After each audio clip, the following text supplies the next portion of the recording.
109 ட்ரக்குகளில் Kerem Abu ஷலேம் வாயிலுக்கு உள்ள கொண்டு வந்துட்டாங்க ட்ரக்கை. அதாவது காசாவுக்குள்ள 109 ட்ரக்குகள் கொண்டு வரப்பட்டு விட்டது. ஆனால் அதை தாண்டி மக்களுக்கு கொண்டு போய் சேர்ப்பதற்கான அனுமதிகளை அவர்கள் கொடுக்காமல் தாமதித்துக் கொண்டே இருந்த நேரத்தில் இன்றைக்கு என்னைக்கு இந்த யுத்த நிறுத்தம் என்றொன்று வருகிறதோ அடுத்த கணம் இஸ்ரேலுடைய உயர் நீதிமன்றத்தில் பெஞ்சமின் நெத்தன்யாஹுக்கு எதிரான ஊழல் குற்றச்சாட்டுகள் விசாரணைக்கு வர இருக்கின்றன. நடந்து கொண்டிருந்த ஊழல் குற்றச்சாட்டுகளுடைய இறுதி கட்டம் தற்போது இடைநிறுத்தப்பட்டிருக்கிறது. அவசரகால நிலை நாட்டுக்குள்ளே இருக்கிறதுனால ஈரானிடமிருந்து எப்படியும் எந்த நேரத்திலும் பதிலடி கிடைக்கலாம் என்கிற 4வது முனை அச்சுறுத்தல் அவர்களுக்கு இருக்கிறது. இன்றைக்கு துருக்கி ஒரு முக்கியமான அறிவித்தலை வெளியிட்டிருக்கிறது. இந்த துருக்கியினுடைய அறிவிப்பை பார்க்கறதுக்கு முன்னாடி ஒன்று புரிஞ்சுக்கிறங்க.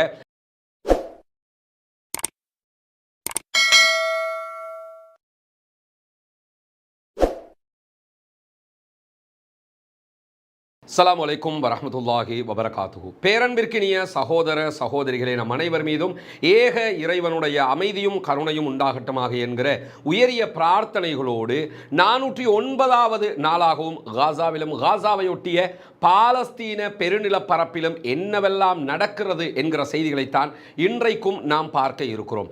இன்றைக்கு வெளியாகி இருக்கக்கூடிய மிக முக்கியமான செய்திகளில் முதன்மை செய்தியாக நாம் பார்க்க இருக்கிற செய்தி என்னவென்று சொன்னால், நமக்கெல்லாம் தெரியும் இந்த யுத்தம் ஆரம்பிக்கப்பட்டு ஒரு ஆண்டுகளை தாண்டி 409வது நாளிலே இன்றைக்கு நின்று கொண்டிருக்கிறோம். இந்த மாதிரியான சூழ்நிலையில் இஸ்ரேலை பற்றிய நிலைப்பாடுகளை இஸ்ரேலுடைய மக்கள் எப்படி புரிந்திருக்கிறார்கள் என்பது மிக முக்கியமானது. காரணம் என்று சொன்னால், ஊடகங்கள் அனைத்தும் அவர்களுடைய கைகளில் இருக்கின்றன. குறிப்பாக மேற்கு ஊடகங்கள் அனைத்துமே அவர்களுக்கு ஆதரவாக இருக்கின்றன. கிழக்காசிய ஊடகங்களை எடுத்துக்கொண்டால் அவர்களும் கூட அவர்களுக்கு ஆதரவாகத்தான் இருக்கிறார்கள்.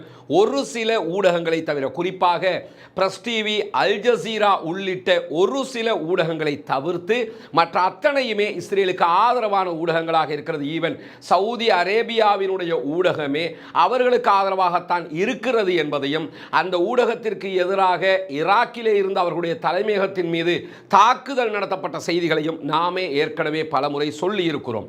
இந்த மாதிரியான நேரத்தில் தற்போது இஸ்ரேலுக்குள் இருக்கக்கூடிய நிலை என்னன்னா, ஒரு ஆண்டுகளை தாண்டியும் தங்களுடைய பணைய கைதிகளை மீட்டுக் கொண்டு வர முடியவில்லை என்கிற காரணத்தினால் ஆர்ப்பாட்டங்கள் தொடர்ந்து நடைபெற்று வருகிறது. இந்த ஆர்ப்பாட்டங்களுடைய 2 கோணங்கள் இருக்கிறது. ஒன்று, தற்போதைய அரசாங்கம் பதவி விலக வேண்டும் என்கிற கோரிக்கை அவர்கள் தொடர்ந்து முன்வைத்து வருகிறார்கள்.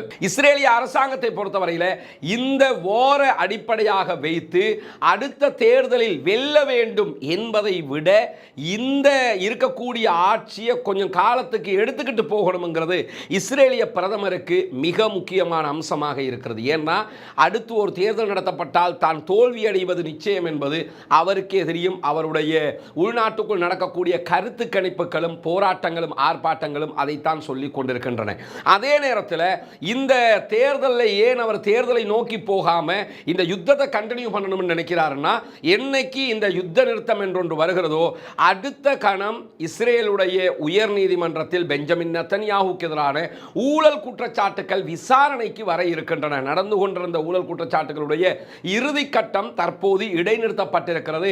அவசரகால நிலை நாட்டுக்குள்ளே இருக்கிறதுனால. எனவே இந்த யுத்தம் முடிவுக்கு வந்தால் உடனடியாக ஊழல் விசாரணைகள் மேலோங்கிவிடும்.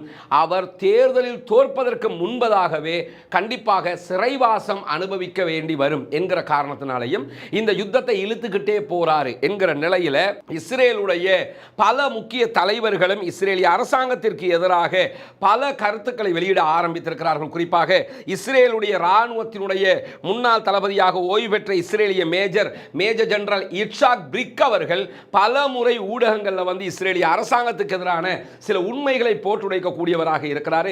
அந்த அடிப்படையில் அவர் போட்டுடைத்திருக்கக்கூடிய ஒரு உண்மை என்னன்னா, பல முனை யுத்தங்களை நாம் செய்து கொண்டிருக்கிறோம், நம்மால் இனியும் தாக்குப்பிடிக்க முடியாது என்பது அரசாங்கத்துக்கு நன்றாக தெரியும். இவர் ஒரு முன்னாள் ஓய்வு பெற்ற ராணுவ ஜெனரல்ங்கிறதுனால அவருக்கு பல விவகாரங்கள் தெரியும் என்பதை தாண்டி சில பேரை உண்மைகளை பேச வைப்பதற்காக வேண்டியே பயன்படுத்துவார்கள் என்கிற அடிப்படையிலும் இவரை சில உண்மைகளை வெளியே கொண்டு வருவதற்கு எதிர்த்தரப்பு பயன்படுத்துகிறது என்கிற செய்திகளும் அந்த நாட்டுக்குள் இல்லாமல் இல்லை. அப்படி இருக்கும்போது இவர் வெளிப்படுத்தி இருக்கக்கூடிய ஒரு உண்மை என்னன்னு சொன்னா, இஸ்ரேலுக்கு இனியும் தாக்குப்பிடிக்க முடியாது. குறிப்பாக லெபனானோடு தாக்குப்பிடிக்க முடியாமல் இருக்கிறதை அவர் இன்றைக்கு வெளிப்படையாக சொல்லி இருக்கிறார். காரணம் என்னன்னா, இவ்வளவு இவ்வளவு காலமும் ராக்கெட் தாக்குதல்களை ஆங்காங்கே நடத்தி கொண்டிருந்தவர்கள் தற்போது மிசைல் அட்டாக் பண்ண ஆரம்பிச்சிருக்கிறாங்க. 130 மிசைல்கள் நேற்றைய தினம் அட்டாக் பண்ணப்பட்டிருக்கிறது. இஸ்ரேலுடைய எரிவாயு குதங்கள் மீது நேற்று தாக்குதல் நடத்தப்பட்டிருக்கிறது. இஸ்ரேல் பிரதமர் பெஞ்சமின் நெத்தன்யாகுவினுடைய வீட்டின் மீது தாக்குதல் நடத்தப்பட்டிருக்கிறது. முன்னையெல்லாம் எப்படி ஆகும்னா ஏதாவது ஒன்று மேலே தான் தாக்குதல் நடத்துவாங்க. இப்போ தொடர்ந்து பல இடங்கள் மீது தாக்குதலை நடத்துகிறார்கள். எனவே லெபனானிய போராளிகளோடு எதிர்த்து நிற்க முடியாத ஒரு சூழல் இருக்கிறது. அதே நேரத்தில் இன்றைக்கு காசாவுக்குள் நடந்திருக்கக்கூடிய தாக்குதல் வீடியோக்களை நம்ம பார்க்க இருக்கிறோம். காசாவுக்குள்ள இன்றைக்கும் பல பேரை கொன்று குவித்திருக்கிறது பாலஸ்தீன விடுதலை போராட்ட அமைப்பை சேர்ந்த போராளிகளுடைய குழு. அதே மாதிரி யமனை நம்ம எடுத்துக்கிட்டோம்னா யமன்ல இருந்து கப்பல்கள் மீதான அட்டாக்கை தாண்டி தற்போது யமன்ல இருந்து மிசைல் அட்டாக் பண்றாங்க. 2020 கிலோமீட்டர்களை தாண்டி இஸ்ரேலுக்குள்ள. அதே போன்று ஆளில்லா விமான தாக்குதல்களையும் நடத்த ஆரம்பித்திருக்கிறார்கள். இன்றைக்கும் அவர்கள் நடத்தி இருக்கிறார்கள். இப்படி 3 முனைகளில் உச்சகட்ட போர் தொடங்கி நடந்து கொண்டிருக்கக்கூடிய நேரத்தில் ஈரானிடமிருந்து எப்படியும் எந்த நேரத்திலும் பதிலடி கிடைக்கலாம் என்கிற 4வது முனை அச்சுறுத்தல் அவர்களுக்கு இருக்கிறது. அதே போன்று ஈராக்கில் இருந்து தொடர்ந்து ஆளில்லா விமான தாக்குதல் எய்லாது துறைமுக நகரத்தை நோக்கி நடத்தப்படுகிறது. அதையும் அவர்களால் சமாளிக்க முடியாமல் இருக்கிறார்கள். இது 4வது முனை தாக்குதல். சிரியாவில் இருக்கக்கூடிய கத்தாயிப் ஹிஸ்புல்லா என்கிற படைப்பிரிவு சிரியாவில் இருந்து தொடர்ந்து தாக்குதல்களை நடத்துகிறார்கள். இவர்கள் சிரியா அரசாங்கத்தினுடைய அங்கீகாரம் கொண்டவர்கள், ஈரானுடைய ஆதரவு பெற்றவர்கள். இது 6வது முனையாக நடத்தப்படுகிற ஒரு முக்கியமான தாக்குதல்களாக இருக்கிறது. இப்படி 6 முனைகளில் போரிட்டுக் கொண்டிருக்கிறது இஸ்ரேல். 6 முனைகளாலும் அவர்களுக்கு எதிரான தாக்குதல்கள் நடத்தப்படுவதை தாண்டி தற்போது இஸ்ரேலுக்கு உள்ளேயே சென்று பாம் வைக்கக்கூடிய நிலைகள் உருவாகி இருக்கிறது. நேற்று இஸ்ரேலிய பிரதமருடைய வீட்டில் நடத்தப்பட்ட தாக்குதல் அப்படியான ஒரு தாக்குதல். இதையெல்லாம் நம்மால் இனிமேலும் சமாளிக்க முடியாது, இதற்கு முன்பதாகவே இந்த யுத்தங்களுக்கு முடிவு கட்டி இருக்க வேண்டும் என்று இட்சாக் பிரிக் அவர்கள் இன்றைக்கு பேசியிருக்கிற செய்தி வெளியாகி இருக்கிறது. எனவே இஸ்ரேலுடைய நிலைப்பாட்டை பொறுத்தவரையில் இஸ்ரேலிய அரசாங்கம் மட்டும்தான் இந்த யுத்தத்தை தொடரணும்னு நினைக்கிறதே தவிர இஸ்ரேலிய மக்களும் இஸ்ரேலில் இருக்கக்கூடிய பல முக்கியஸ்தர்களும் முன்னாள் ராணுவ அதிகாரிகள், முன்னாள் அரசியல்வாதிகள், இந்நாள் அரசியல்வாதிகள் என்று பல பேரும் இந்த யுத்தத்தை முடிவுக்கு கொண்டு வர வேண்டும் என்பதில் உறுதியாக இருக்கிறார்கள். இது ஒரு தோல்வி கண்ட யுத்தமாக மாறி இருக்கிறது என்பதுதான் இன்றைக்கு வெளியாக இருக்கக்கூடிய ஒரு ஹாட் டாபிக்காக இருப்பதை நாம் அவதானிக்க முடியும். இப்படியான நிலையில தான் இன்றைக்கு இன்னும் ஒரு செய்தி வெளியாகி இருக்கிறது. அது என்ன செய்தி என்று சொன்னால், பாலஸ்தீனத்தை சேர்ந்த அதிலும் மேற்கு கரை வெஸ்ட் பேங்க் என்று சொல்லக்கூடிய ஆக்கிரமிக்கப்பட்டிருக்கக்கூடிய மேற்கு கரையில் இருக்கக்கூடிய அல் ஹக் என்று சொல்லக்கூடிய ஒரு தொண்டு நிறுவனம் இன்றைக்கு லண்டன் உயர்நீதிமன்றத்திலே ஒரு வழக்கை தாக்கல் செய்திருக்கிறார்கள். லண்டன் உயர்நீதிமன்றத்திலே அவர்கள் தாக்கல் செய்திருக்கக்கூடிய வழக்கில் சாரம்சம் என்னன்னு சொன்னா, லண்டன் அதாவது யூகே சார்பாக, பிரித்தானியா சார்பாக இஸ்ரேலுக்கு F-35 விமானங்களுடைய உதிரி பாகங்கள் விற்பனை செய்யப்படுகிறது. எனவே அதில் பார்ட்ஸ்களை விற்கிறாங்க. இந்த பார்ட்ஸ்களை நீங்க இஸ்ரேலுக்கு விற்பனை செய்யக்கூடாது என்கிற ஒரு வழக்கு தொடரப்பட்டிருக்கிறது.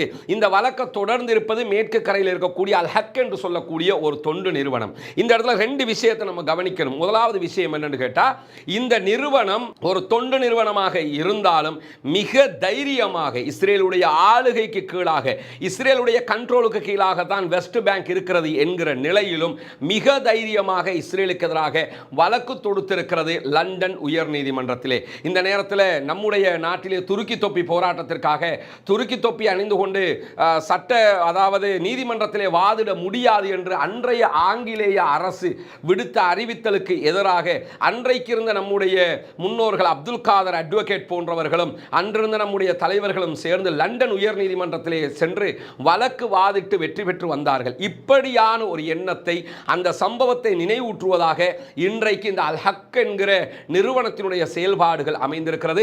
F-35 விமானங்களுடைய உதிரி பாகங்களை நீங்கள் வழங்கக்கூடாது, இது பாலஸ்தீன அப்பாவிகளை கொள்வதற்கு பயன்படுத்தப்படுகிறது என்கிற கோரிக்கையை தான் அவர்கள் லண்டன் உயர் நீதிமன்றத்திலே முன்வைத்திருக்கிறார்கள். இதற்கு எதிரான வழக்கு விசாரணை 2025ஆம் ஆண்டு ஆரம்ப கட்டங்களில் ஜனவரி பிப்ரவரிக்குள்ள நடத்தப்படலாம் என்கிற ஒரு விவகாரம் இன்றைக்கு வெளியாகி இருப்பதை நாம் அவதானிக்க முடிகிறது. இதே மாதிரி இன்றைக்கு வெளியாகி இருக்கக்கூடிய இன்னும் ஒரு முக்கியமான சம்பவம் தான், நமக்கெல்லாம் தெரியும், காசாவுக்குள்ள உண்பதற்கு உணவில்லை, குடிப்பதற்கு மருந்துகள் இல்லை, எடுப்பதற்கு தண்ணீர் இல்லை என்கிற மிக அவலமான ஒரு நிலையில் காசா மக்கள் சொல்லியிருக்கிறார்கள். வறுமை கோட்டின் கீழால் உணவு இன்றி மரணிக்கக்கூடியவர்களுடைய எண்ணிக்கை அதிகரித்து கொண்டே இருக்கக்கூடிய நேரத்தில் UNRWA என்கிற ஐநாவினுடைய அமைப்பு மட்டும்தான் உள்ளே உதவிகளை செய்ய முடியும். யாராவது பாலஸ்தீன மக்களுக்கு உதவி செய்ய விரும்பினீங்கன்னு சொன்னா UNRWA இணையதளத்துக்கு சென்று நீங்க இணையதளத்தினூடாக டாலர்ல அவங்களுக்கு உதவி செய்ய முடியும். தயவு செய்து உதவுங்கள். அந்த மக்கள் படுகிற பாட்டுக்கு, அந்த மக்களுடைய கஷ்டத்தை சதக்கத்துல் ஜாரியாவாக அது உங்களுக்கு கண்டிப்பாக போய் சேரும் சகோதரர்களே. இந்த மாதிரியான நேரத்தில் UNRWA உணவு பொதிகளை கூட காசாவுக்குள்ள கொண்டு போக முடியாமல் பலகட்ட தடைகளை இஸ்ரேல் விதித்து வந்தது. அந்த தடைகளை மீறி எப்படியாவது உணவுகளை கொண்டு போகணும் என்று சொல்லி UNRWA அதிகாரிகள் தடுமாறி கொண்டு முயற்சி செய்து கொண்டிருந்த நிலையில தான் இன்றைக்கு UNRWA ஒரு மூத்த அதிகாரி லூயிஸ் வாட்டர் என்கிறவர் ஒரு முக்கியமான செய்தியை ராய்ட்டர் செய்தி சேவைக்கு சொல்லி இருக்கிறார். அந்த செய்தியை எடுத்து சொல்லி இருக்கிறது அல் ஜசீராவும். என்ன செய்தி அவர் சொல்லி இருக்கிறார் என்று சொல்லி சொன்னா, UNRWAயும் UN இணைந்து கிட்டத்தட்ட 109 ட்ரக்குகள்ல கரேம் அபு ஷலேம் என்கிற வாயில் வழியாக உணவுகளை காசாவுக்குள்ள கொண்டு போறதுக்குரிய ஏற்பாடுகளை நாங்கள் செய்திருந்தோம். கரேம் அபு ஷலேம் என்கிற ஒரு வாயில் இருக்கிறது, ரஃபா என்கிற ஒரு வாயில் இருக்கு. ரஃபா பார்டர் என்று அடிக்கடி நம்ம பேசுவோமா இல்லையா? ரஃபா பார்டரால எந்த உணவுகளையும் கொண்டு வர முடியாமல் இருக்கிறது. காரணம் என்னன்னா, ரஃபா பார்டரை அடிச்சு நொறுக்கி அந்த இடத்தை பிடிச்சிக்கிட்டு இருக்கிறாங்க இஸ்ரேல். கரேம் அபு ஷலேம் வாயிலும் அவர்களுடைய கட்டுப்பாட்டில் இருந்தாலும் இந்த கரேம் அபு ஷலேம் வாயிலுக்கு ஒரு அளவுக்கான அதிகாரம் எகிப்துக்கும் இருக்கிறதுனால எகிப்தோடையும் பேசி இஸ்ரேலோடையும் பேசி எப்படியாவது உள்ள உணவுகளை கொண்டு வர வேண்டும் என்று இந்த UNRWAயும் UN முயற்சி செய்து என்ன செஞ்சாங்கன்னா 109 ட்ரக்குகள்ல கரேம் அபு ஷலேம் வாயிலுக்கு உள்ள கொண்டு வந்துட்டாங்க. ட்ரக், அதாவது காசாவுக்குள்ள 109 ட்ரக்குகள் கொண்டு வரப்பட்டு விட்டது. ஆனால் அதை தாண்டி மக்களுக்கு கொண்டு போய் சேர்ப்பதற்கான அனுமதிகளை அவர்கள் கொடுக்காமல் தாமதித்துக் கொண்டே இருந்த நேரத்தில் இன்றைக்கு UNRWA மூத்த அவசர அதிகாரி லூயிஸ் வாட்டர் அவர்கள் சொல்லியிருக்கக்கூடிய செய்தி என்னன்னு சொன்னா, நாங்கள் 109 ட்ரக்குகளை கொண்டு போவதற்கு காத்து கொண்டிருக்கும் போது திடீரென இஸ்ரேலிய அதிகாரிகளால் உடனடியாக நீங்க ட்ரக்குகளை கொண்டு போங்க இரவோடு இரவாக எங்களுக்கு அறிவித்தல் வந்தது. எப்படியாவது நாங்கள் கொண்டு போய் சேர்க்க வேண்டும் என்று ட்ரக்குகளை எடுத்துக்கிட்டு உள்ள நுழைய எங்களுடைய அதிகாரிகள் முற்பட்ட நேரத்தில் 109 ட்ரக்குகளில் 98 ட்ரக்குகள் மொத்தமாக களவாடப்பட்டு விட்டது என்று சொல்லியிருக்கிறார். 11 ட்ரக்குகளை மட்டும்தான் எங்களுக்கு மக்களுக்கு கொண்டு போய் சேர்க்க முடியுமாக போனது. திருடியவர்கள் யார் என்பதை அவர்கள் வெளிப்படையாக சொல்லாத நேரத்தில் ஒரு க்ளூவோட சொல்லியிருக்கிறாங்க. என்னன்னா, பொதுமக்களுக்கு நாங்கள் 109 ட்ரக்குகளில் வெறுமனே 98 ட்ரக்குகள் களவாடப்பட்டு விட்டது, மீதி இருந்த 11 ட்ரக்குகளை தான் பொதுமக்களுக்கு கொண்டு போய் பகிர முடிந்தது என்று சொல்லியிருக்கிறார்கள். பொதுமக்களுக்கு 11ஐ தான் பகிர்ந்தார்கள் என்று சொன்னால் 109 ட்ரக்குகளை திருடுகிற அளவுக்கு இப்ப காசாவுக்குள்ள யாருக்கு பலம் இருக்கிறது என்று சொன்னால் இஸ்ரேலிய ஆக்கிரமிப்பு பயங்கரவாத ராணுவத்திற்கு தான் இருக்கிறது. திருடிட்டாங்கன்னா எடுத்துக்கொண்டு அழிச்சிட்டாங்கன்ற அர்த்தம், மக்களுக்கு கொடுக்க விடல என்ற அர்த்தம். ஆனால் இந்த குற்றச்சாட்டை இஸ்ரேலிய ஆக்கிரமிப்பு பயங்கரவாத ராணுவம் இதுவரைக்கும் மறுக்கவும் இல்லை. எந்த இடத்துலையுமே ஆமா நாங்க அப்படி ஒன்று செய்யவே இல்லையே, எங்க மேல நீங்க பொய் குற்றச்சாட்டு சொல்றீங்க அப்படின்னு சொல்லி இந்த லூயிஸ் வாட்டர் அவர்களுடைய குற்றச்சாட்டுக்கு எந்த பதிலும் சொல்லவில்லை. பொதுமக்களுக்கு கஷ்டப்பட்டு உள்ளே கொண்டு போன அந்த லாரிகளில் கொண்டு போகப்பட்ட உணவுல 11 ட்ரக்கை தவிர மீது 98 ட்ரக்குகளையும் திருடி அளித்திருக்கிறது இஸ்ரேலிய ஆக்கிரமிப்பு பயங்கரவாத அநியாய ராணுவம் என்கிற செய்திகளும் இன்றைக்கு மனவலியை உண்டாக்கக்கூடிய செய்திகளாக வெளியாகி இருப்பதை பார்க்க முடிகிறது. அதே நேரத்தில் இன்றைக்கு துருக்கி ஒரு முக்கியமான அறிவித்தலை வெளியிட்டிருக்கிறது. இந்த துருக்கியினுடைய அறிவிப்பை பார்க்கறதுக்கு முன்னாடி ஒன்று புரிஞ்சுக்கிறங்க. அரபு நாடுகள் உள்ளிட்ட இந்த இஸ்லாமிய அரபு நாடுகள் 52 நாடுகளில் மிக முக்கியமான நாடுகள், இந்த வார்ல பேசப்படுகிற மிக முக்கியமான ஓரிரு நாடுகள் இருக்கிறது. குறிப்பாக சவுதி அரேபியா, அதே போன்று டர்க்கி துருக்கி பேசப்படுகிறது, எகிப்து பேசப்படுகிறது, அதே நிலையில் ஈரான் பேசப்படுகிறது. இந்த 4 நாடுகள் தான் இந்த இடத்துல மிக முக்கியமாக பேசப்படுகிற நாடுகள். அது இல்லாமல் UAE, பஹ்ரைன் எல்லாம் இருக்கிறாங்க. அவங்க இஸ்ரேலுக்கு ஆதரவான நாடுகளாகவே இருக்கிறார்கள். இந்த நிலையில் சவுதி அரேபியா எந்த ஒரு முனைப்பும் எடுக்காமல் மௌனம் காத்து கொண்டிருக்கிறது.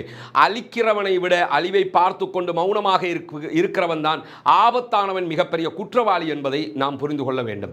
அதே நேரத்தில் டர்க்கியை பொறுத்தவரையில் சவுதியை விட பலம் பெற்ற ஒரு நாடு, ஆயுத உற்பத்தியில் முன்னிக்கக்கூடிய நாடு, உலக அளவில் தாக்குதல் விமானங்களையே தயாரிக்கக்கூடிய அளவுக்கு பலம் கொண்ட நாடு டர்க்கி. இன்னும் சொல்ல போனால் நேட்டோ இராணுவ படையில் அதிகமான இராணுவ வீரர்களை கொண்ட மிக முக்கியமான ஒரு நாடாகவும் இந்த துருக்கி தான் இருக்கிறது. அதே போன்று துருக்கியினுடைய எகிப்தை நம்ம எடுத்துக்கிட்டோம்னா, எகிப்து வந்து எவ்வளவு பெரிய முனாஃபிக்ங்கிறது எல்லாருக்கும் தெரியும்.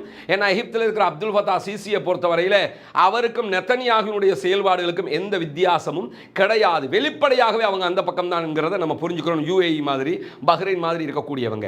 அதே நேரத்தில் ஈரானை பொறுத்தவரையில் வெளிப்படையாகவே அவர்கள் இஸ்ரேலுக்கும் ஜியோனிஸ்டுகளுக்கும் எதிரானவர்கள், இந்த அப்பாவிகளுக்கு ஆதரவாக செயல்படுகிறார்கள் என்பதையும் நாம் பார்த்து வரக்கூடிய நேரத்தில் தான் துருக்கி அவ்வப்போது என்ன சொல்லுவாங்கன்னா, நாங்கள் இஸ்ரேலுக்கு அந்த தடையை விதித்தோம் இந்த தடையை விதித்தோம்னா, அவங்க விதித்த தடையில் உருப்படியான ஒரே ஒரு தடை என்னன்னு கேட்டால் அவர்கள் இஸ்ரேலுக்கான கட்டுமான பொருட்களுக்கான தடையை விதித்திருக்கிறார்கள்.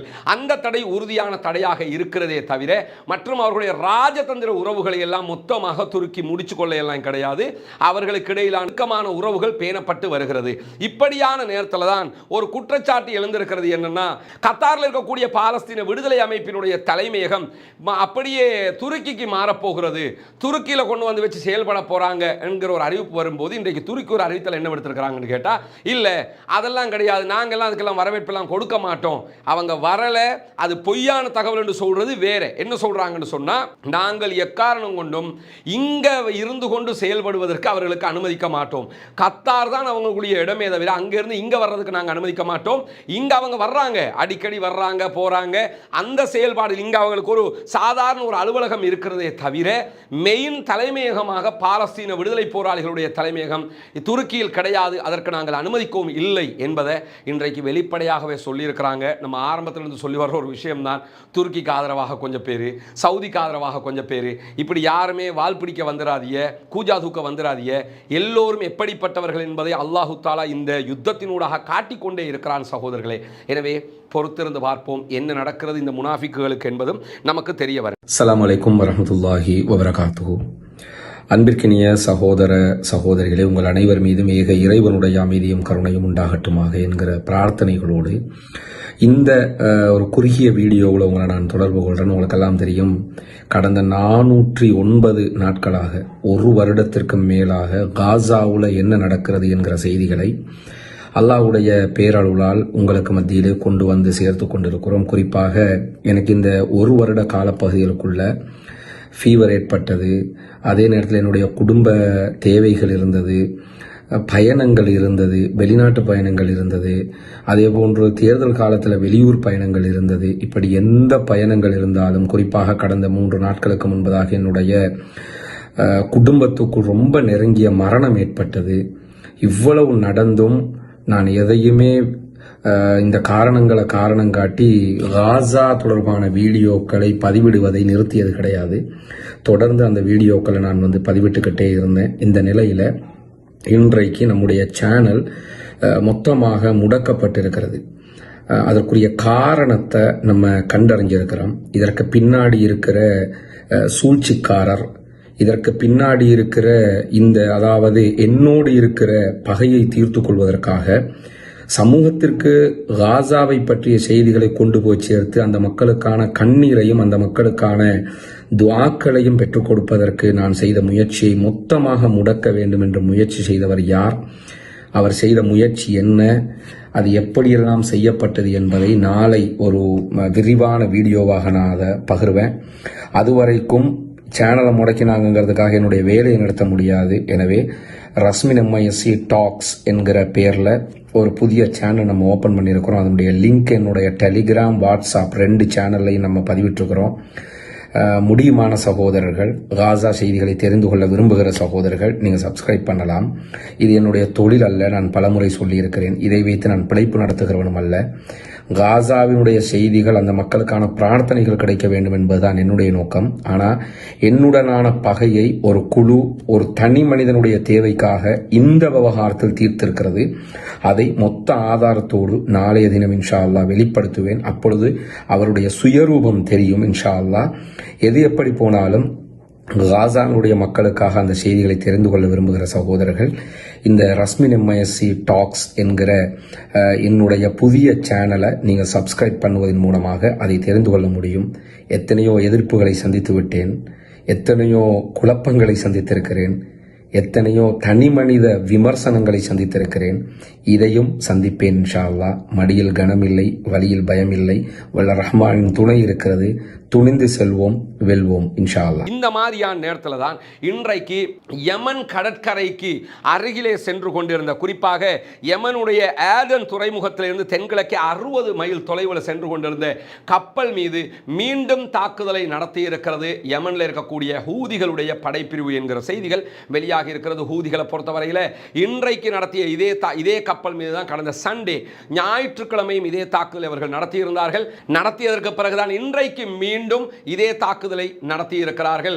ஒரு நாள் கேப்ல முதல் தடவை தாக்குதல் நடத்தினார்கள். அந்த தாக்குதல் எவ்வளவு பாதிப்பு ஏற்பட்டது என்கிற செய்திகள் வெளிவரவில்லை.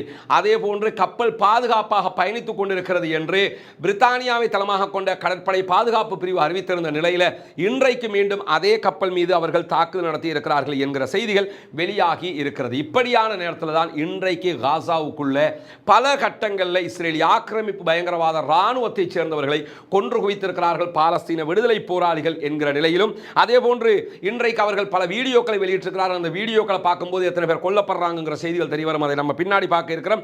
அதே நேரத்தில் லெபனானில் இருந்து இஸ்ரேல் எல்லைக்குள் சரமாரியான ராக்கெட் தாக்குதல்கள் நடத்தப்பட்டிருக்கிறது. குறிப்பாக அப்பர் கலீலி அதே போன்று வெஸ்ட் கலீலி பகுதிகள் மீதும் இன்றைக்கு தாக்குதல்கள் நடத்தப்பட்டிருக்கிறது. அப்பர் கலீலிங்கிறது ஒரு தனியான ஏரியா, கலீலிங்கிற ஒரு தனியான ஏரியா.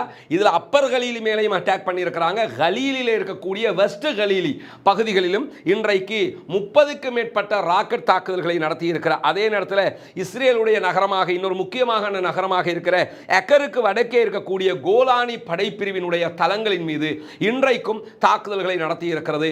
இஸ்ரேலுக்கு பாலஸ்தீனத்திற்கு ஆதரவான, காசாவுக்கு ஆதரவான லெபனானுடைய படைப்பிரிவு. இந்த மாதிரியான நேரத்தில் சவுத் லெபனானில் நடந்து வரக்கூடிய இந்த சண்டைகளில் இதுவரைக்கும் 46 மெர்காவா டேங்குகளை மொத்தமாக அளித்திருக்கிறோம் என்று இன்றைக்கு அறிவித்திருக்கிறது லெபனானிய போராளி குழுவாக இருக்கக்கூடிய ஹெஸ்புல்லாக்கள். 46 மெர்காவா டேங்குகள்ல ஒரு டேங்குக்குள்ள சராசரியா மினிமம் 5 பேர் என்று வைத்துக் கொண்டால் கூட 230 பேர் இதுவரைக்கும் மெர்காவா டேங்குகள் வழியாக கொல்லப்பட்டிருக்கிறார்கள். உலகத்திலேயே ரொம்ப பவர்ஃபுல்லான டேங்க் என்று சொல்லுவாங்க. அந்த டேங்குகள் இதை தவிர்த்து வேற பவர்ஃபுல் டேங்கே கிடையாது என்று சொல்லி மெர்காவானாலே அத்தனை பேரும் அஞ்சுகிற நேரத்தில் தான் மெர்காவா டேங்குகள் மேலே அட்டாக் பண்ணி கிட்டத்தட்ட 46 மெர்காவா டேங்குகள் இதுவரைக்கும் அளிக்கப்பட்டிருக்கிறது. சவுத் லெபனானில் மாத்திரம், லெபனான் எல்லையில் மாத்திரம், லெபனானுக்குள்ள இல்லை, லெபனானுடைய எல்லையில் மாத்திரம் என்கிற செய்திகள் இன்றைக்கு வெளியாகி இருக்கிற அதே நேரம் சற்று முன்னால் வெளியாகி இருக்கக்கூடிய ஒரு செய்தி தான் அல் ஜசீரா உள்ளிட்ட ஊடகங்கள் பிரேக்கிங் நியூஸாக காட்டிய ஒரு செய்தி தான். 60க்கும் மேற்பட்ட ராக்கெட்டுகள் இன்றைக்கு சற்று முன்னால் லெபனானில் இருந்து இஸ்ரேலை நோக்கி நடத்தப்பட்டிருக்கிறது என்கிற செய்திகளும் வெளியாகி இருக்கிறது. அதனுடைய பாதிப்புகள் என்ன என்பதையெல்லாம் நாளைக்குத்தான் நாம் தெரிய முடியும். அதனுடைய வீடியோக்கள் வெளியே வருகிற நேரம். அதே நேரத்தில் இன்றைக்கு இன்னும் ஒரு கவலையான செய்தியும் வெளியாகி இருக்கிறது. வெஸ்ட் பேங்க், அதாவது மேற்கு கரையில் இருக்கக்கூடிய ஜோர்தான் பள்ளத்தாக்கில் இருக்கிற நீர்நிலைகள், நீர் வலையமைப்புகளை இன்றைக்கு கட்டுப்படுத்தி அளித்திருக்கிறது இஸ்ரேலிய ஆக்கிரமிப்பு பயங்கரவாத இராணுவம். அதாவது இந்த வெஸ்ட் பேங்க் பகுதிகளில் இருக்கக்கூடிய ஆக்கிரமிக்கப்பட்ட மேற்கு கரை என்று சொல்லுவோம், அந்த பகுதியில் இருக்கக்கூடிய வடக்கு ஜோர்தான் பள்ளத்தாக்கில் இருக்கிற கிர்பத்தல் தெய்ர் என்கிற ஒரு பகுதி இருக்கிறது. மிக விவசாயத்துக்கு பிரபலமான பகுதி, செழிப்பான ஒரு பகுதி. குறிப்பாக திராட்சை பழங்களும் சோளகங்களும் விளைகிற ஒரு பகுதி. நமக்கு தெரியும் இந்த இந்தியா, இலங்கை பகுதிகள், இந்த மாதிரி நாடுகள் இருக்கிற நம்ம சோறு, அரிசி, நெல்லரிசி சோறைத்தான் நம்ம உணவாக பெரும்பாலும் எடுத்துக்கிட்டு இருக்கிறோம். ஆனால் பல அரபு நாடுகளில் வந்து இந்த கோதுமை அதே போன்று சோளகம் அதனுடைய மாவுனால ரொட்டிகளுக்கு தான் அதை பயன்படுத்துவாங்க. அவருடைய உணவு சிஸ்டமே வேறையா இருக்கும். அப்படியான ஒரு நேரத்தில் தான் அந்த சோளகங்களும் திராட்சையும் பயிரிடுவதற்கு ரொம்ப ஃபேமஸான ஏரியா தான் இந்த வெஸ்ட் பேங்க்ல இருக்கக்கூடிய வடக்கு ஜோர்தான் பள்ளத்தாக்கு பகுதிகளில் இருக்கிற கிர்பத்தல் தெய்ர் என்கிற பகுதி. அங்கிருந்த நீர்நிலைகளை எல்லாம் மொத்தமாக இன்றைக்கு அழித்து நாசமாக்கி இருக்கிறார்கள். காரணம் என்னன்னா, விவசாயத்தினூடாக அவர்கள் எந்த வகையிலும் உணவுகளை பெற்றுவிடக் கூடாது என்பதற்காகத்தான் இந்த அநியாயத்தை செய்து கொண்டிருக்கிறார்கள். உலகத்தில் எந்த இராணுவமுமே செய்யாத அழிவையும் அட்டகாசத்தையும் இஸ்ரேலிய ஆக்கிரமிப்பு பயங்கரவாத இராணுவம் செய்து கொண்டிருக்கிறது. இதற்கு முடிவே இல்லையான்னு யோசிச்சிங்கன்னா கண்டிப்பாக முடிவு இருக்கிறது. இந்த உலகத்தில் நம்ம யாரையும் நம்ப முடியாது. அல்லாஹ்வினுடைய முடிவுதான் இவர்களுக்கான முடிவு. எனவே வல்ல ரஹ்மானிடத்தில் கையேந்த மறந்து விடாதீர்கள், பிரார்த்தனை செய்ய மறந்து விடாதீர்கள், துஆ கேட்க மறந்து விடாதீர்கள். ஒவ்வொரு தொழுகைகளிலும் கண்டிப்பாக பிரார்த்தனை செய்யுங்கள். ஒவ்வொரு தொழுகைகளிலும் அல்லாஹ்விடத்திலே கையேந்த மறந்து விடாதீர்கள். ஒவ்வொரு தொழுகைகளிலும் தயவு செய்து குனூத்து நாசிலாவை ஓதி வாருங்கள். அந்த கொடூரர்களுக்கு எதிராக தயவு செய்து உலமாக்களே குனூத்து நாசிலாவை ஓதுங்கள். இதை கூட செய்யலைன்னா வேறு எதைத்தான் நம்ம பண்ண போகிறோங்கிற ஒரு கேள்வி இருக்குதா இல்லையா? ஏன்னா திடீர்னு ஓதுறிய விற்றிய நமக்கு இப்படி நடந்தால் விடுவோமா? நம்முடைய நாட்டிலே ஜனாசா எரிக்கப்படுகிற நேரத்தில் நமக்காக குரல் கொடுத்த சமூகம் இல்லையா? மறந்துட்டோமா? உலகமே குரல் கொடுத்தது. காசாவிலே கிட்டத்தட்ட 11 ஆர்ப்பாட்டங்களுக்கு மேலாக நமக்காக நடத்தினார்களே, அதையெல்லாம் மறந்துட்டோமா நம்ம? அப்ப நமக்காக குரல் கொடுத்த ஒரு சமூகம் அழிந்து கொண்டிருக்கிறது. அப்பாவி சமூகம், அந்த நாட்டுக்குரிய சமூகம். எனவே அவர்களுக்காக குனூத்து நாசிலாவை ஓத மறந்து விடாதீர்கள். ஜனநாயக ரீதியில் அவர்களுக்காக குரல் எழுப்ப மறந்து விடாதீர்கள் என்கிற செய்திகளையும் இந்த இடத்திலே கூறிக்கொண்டு முடித்துக் கொள்கிறேன். வாஹிரு தஅவானா அல்ஹம்துலில்லாஹி ரப்பில் ஆலமீன்.